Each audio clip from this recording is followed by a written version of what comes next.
This is the first piece showing fine detailed drawings, drawing with pen, drawing with sewing machine, and trying to recreate what I saw in the crochet. Then this led to my first print that I took as a result of looking at that. This is the print of a close detail on one of my archived items. It is through a pasta machine, but I've been able to pick up the detail of the gathering and the detail of the frill. After quite an extensive block, I tried to move on to being more expressive rather than creating something realistic, and after much turbulence, this is my first go at trying to express the feeling of the material and the embroidery that I was looking at. Moving on to collage, something normally I'm confident with, but I didn't feel I responded so happily with this. I think I may have rushed it. I felt I was doing the exercise for the exercise's sake. But what the collage did enable me to do is look at the architectural detail within one of the tiny frills, and when I zoomed it up to A3, it reminds me kind of a stage.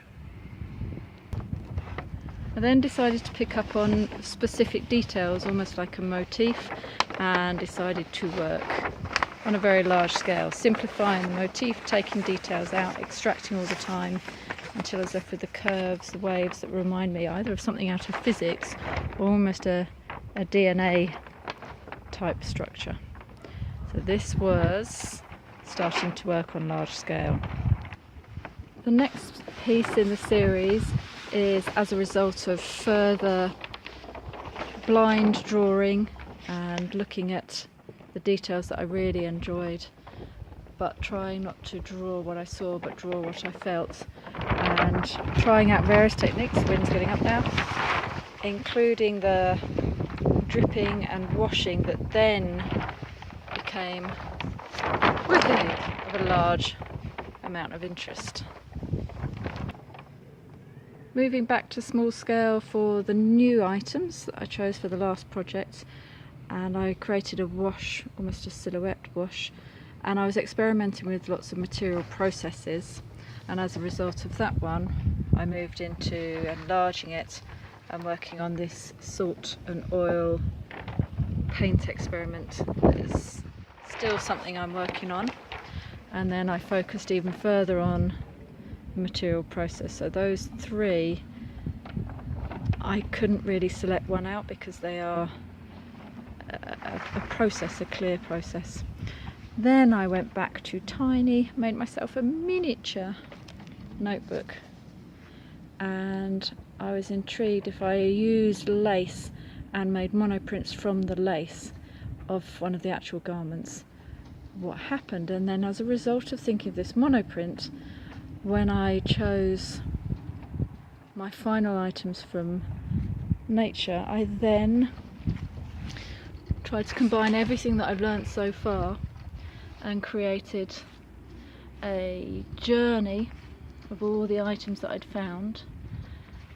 And this is rather large scale. We've got the monoprinting going on here. Some of the details I'm really pleased with. I've also got the wash of dye, then I've got the ink on top with particular areas highlighted with just a splash of pink ink, and the monoprints track the whole journey right to the end of my progress so far. So we've got scale, colour, material processes, printing, expressive line, blind drawing, because of course when I did this I held it down onto the ink and worked on the back so I couldn't see what I was creating. And before it all blows away,